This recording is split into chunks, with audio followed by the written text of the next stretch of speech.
Hello বন্ধুরা, সবাই কেমন আছেন? আশা করছি সবাই ভালো আছেন, ভালো থাকবেন। তো বন্ধুরা, আজকে কুকিং উইথ সুনিতার চ্যানেলে যে এখানে দেখছেন একটা গাজর আছে, একটা ডিম আছে, শসা আছে একটা, আর টমেটো নিয়েছি। এই দিয়ে আজকে আটা আছে আমার এক বাটি। আজকে এই দিয়ে পরোটা করব। কিভাবে করব সেটাই দেখবেন, ঠিক আছে? আমি এগুলো কেটে রেডি করছি। ওই গাজর আর শসাটা ছুলে নেব। এই যে শসাটা আমার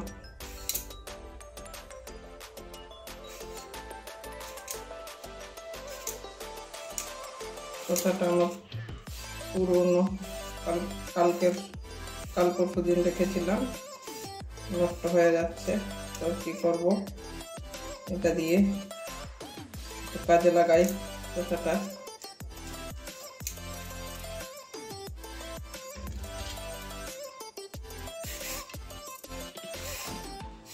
এভাবে ছুলে নেব।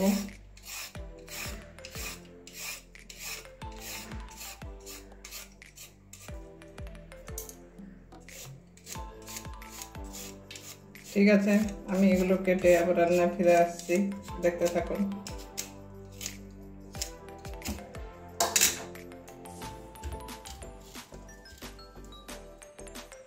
তুলে ধুয়েও নিয়ে এসছি। এই যে এই ঘষণির মধ্যে ঘষে নেব। তাড়াহুড়োর সময় বন্ধুরা কি করব,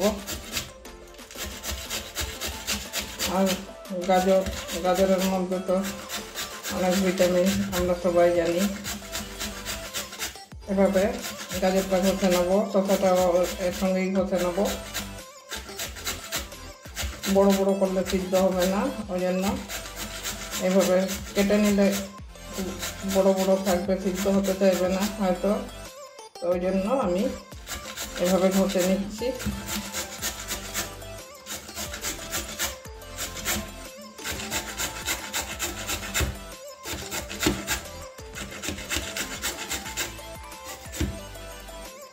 সব গাজর তো দিচ্ছি না, বেশি হয়ে যাবে। এবারে শসাটা ওইভাবেই ঘষে নেব। শসাটা পুরোটাই নিয়ে নেব। দেখুন,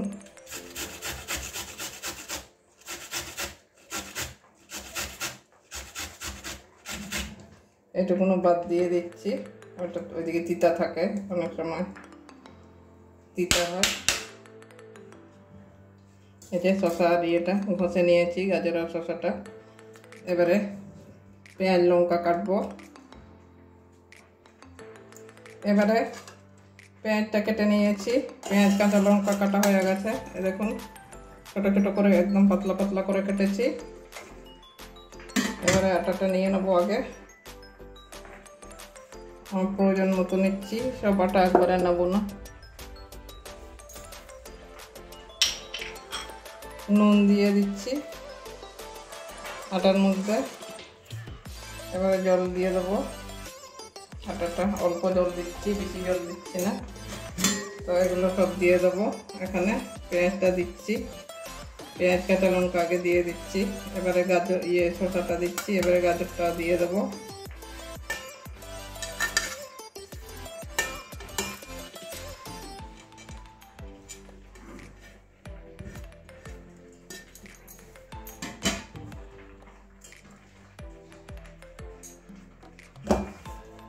এবারে ডিমটাও ফাটিয়ে নেব।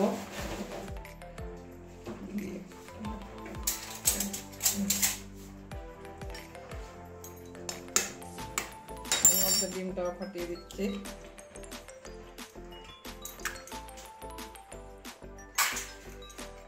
চামচ দিয়ে ভালো করে মিশিয়ে নেব। জলটা অল্প অল্প করে দেব। এখানে আরো মশলা কিছু দিতে হবে। জল দিয়ে আস্তে আস্তে করে গুলিয়ে নেব।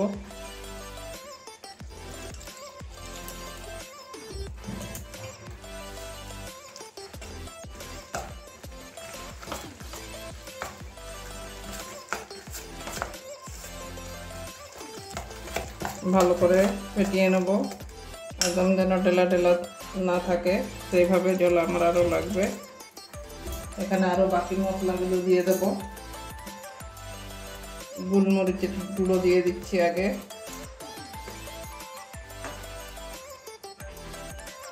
বাকি মশলাগুলো দিয়ে দেবো। জিরে গুঁড়ো দিচ্ছি অল্প,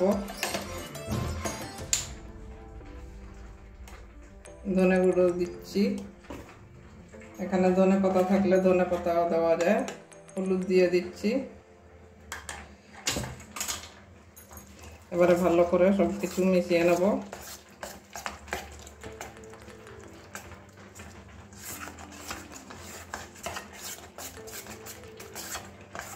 ধনে পাতা থাকলে তো খুব ভালো হতো, কিন্তু ধনে পাতা নেই আজকে আমার কাছে।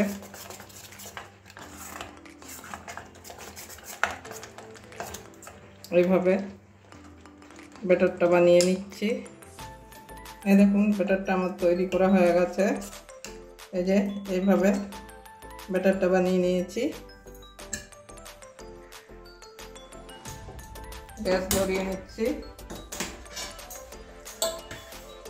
তাওয়াটা বসিয়ে দিচ্ছি। তাওয়াটা গরম হতে দেবো।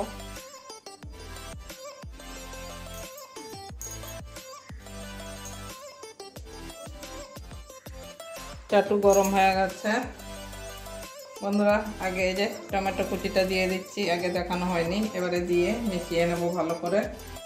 আর এদিকে চাটুটা গরম হয়ে গেছে, তেল ঢেলে নিচ্ছি। সাদা তেলে করব। প্রথমবার একটু বেশি করে এই তেলটা ঢালছি, খুব বেশিও ঢালছি না।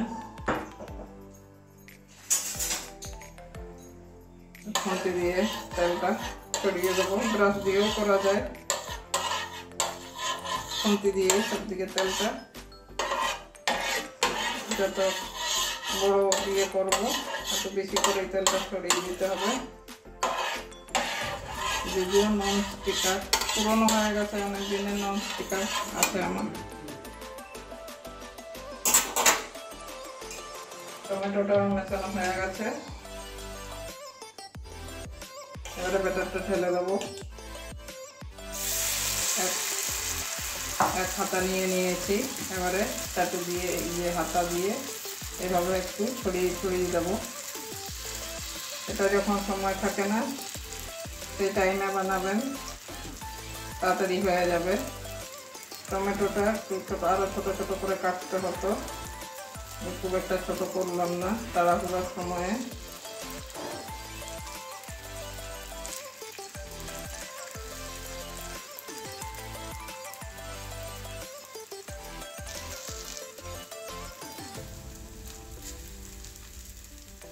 আঁচটা মিডিয়ামে রেখেছি, কারণ আঁচের জোরটা যদি বেশি থাকে তাহলে লেগে যাওয়ার চান্স, পুড়ে যাওয়ার চান্স থাকে। তো ওই জন্য একদম অল্প অল্প করে মানে কমিয়ে রান্না করতে হচ্ছে। একটু ওই দিকটা টানুক, তারপরে উল্টাবো।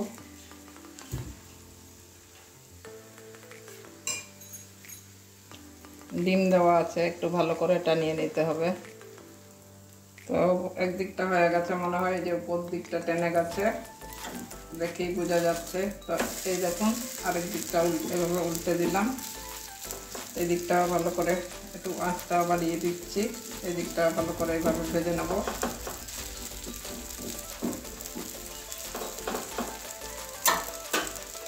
এইভাবে একদিন বানিয়ে খাওয়াবেন, বাচ্চারা তো খুব আনন্দ করে খেয়ে নেবে। লঙ্কাটা একটু কম দেবেন। ওই দিকটা ভাজা হয়ে গেছে, এবারে আবার উল্টে দেবো। এই যে এই দিকটা ভাজা হয়ে গেছে, লাল লাল করে ভেজে নিতে হবে। টমেটোগুলো আর একটু ছোটো করে কাটবেন, আমারটা একটু টমেটোগুলো বড় হয়ে গেছে কাটাটা। ওই দিকটাও বেশ করে লাল লাল করে ভেজে নেব। দেখুন দুদিকেই লাল লাল করে ভাজা হয়ে গেছে। এই যে টমেটোটা একটু খুলে পড়ে গেছে।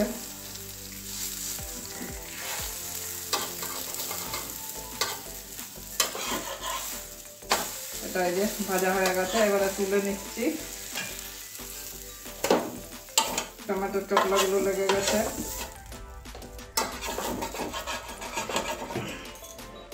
বাকি কটাও ওইভাবে ভেজে নেব। এবারে তেলটা ব্রাশের সাহায্যে একটু ভালো করে ছড়িয়ে দিচ্ছি।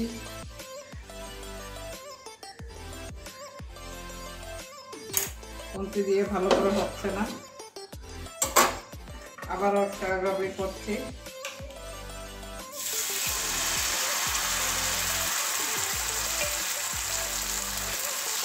আবার একটু বেশি করে দিয়ে দিচ্ছি।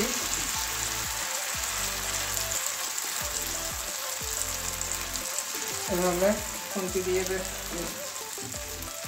হাতা দিয়ে সবদিকে ছড়িয়ে দিচ্ছি।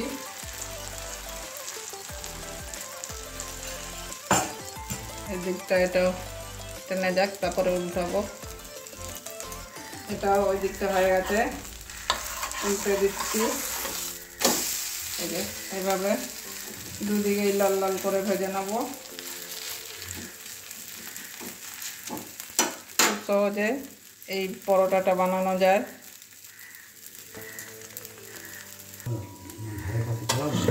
ওইদিকেও হয়ে গেছে। এই যে এইভাবে প্রত্যেকটা পরোটা এভাবে বানিয়ে নেব। এটাও তুলে নিচ্ছি, এটাও তুলে নিচ্ছি। তো বাকি কটাও ওইভাবেই বানিয়ে নেব। আবারও তেল ব্রাশ করে নিচ্ছি একটু হালকা।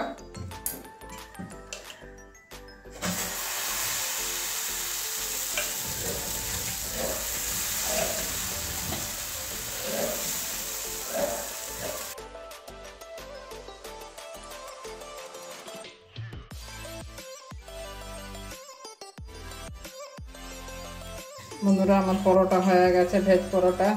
এই যে এভাবে একদম নরম তুলতুলে, গরম আছে দেখাতে পাচ্ছি না। তো এই যে সবগুলো পরোটা একদম গোটা গোটা হয়েছে। তারপরে গরম গরম দেখাতে পাচ্ছি না। এই যে এইভাবে সব পরোটাগুলো এভাবে করে নিয়েছি, একদম নরম তুলতুলে পরোটা। এই যে তো আপনারা অবশ্যই বাড়িতে একদিন এইভাবে বানাবেন, বাড়ির সবাইকে খাওয়াবেন। গরম দেখুন, ভাজ করে এইবার করলাম। এই দেখুন এইভাবে পরোটাটা করে নিয়েছি। তো অবশ্যই আপনারাও করবেন। আর কেমন হয়েছে আমার এই ভেজ পরোটাটা অবশ্যই কমেন্ট করবেন। ভালো লাগলে লাইক করবেন। আর যারা চ্যানেলে নতুন আছেন চ্যানেল সাবস্ক্রাইব করে নেবেন। পাশে থাকা বেল আইকনটা একটু টাচ করবেন। তো আজকের জন্য এটুকুনই। এটা শুধু শুধু খেতে পারবেন, একদম নরম তুলতুলে। এই যে আজকের জন্য এটুকুনই। আবার অন্য কোনো দিন অন্য রান্না নিয়ে আসবো। সবাই ভালো থাকবেন। টাটা।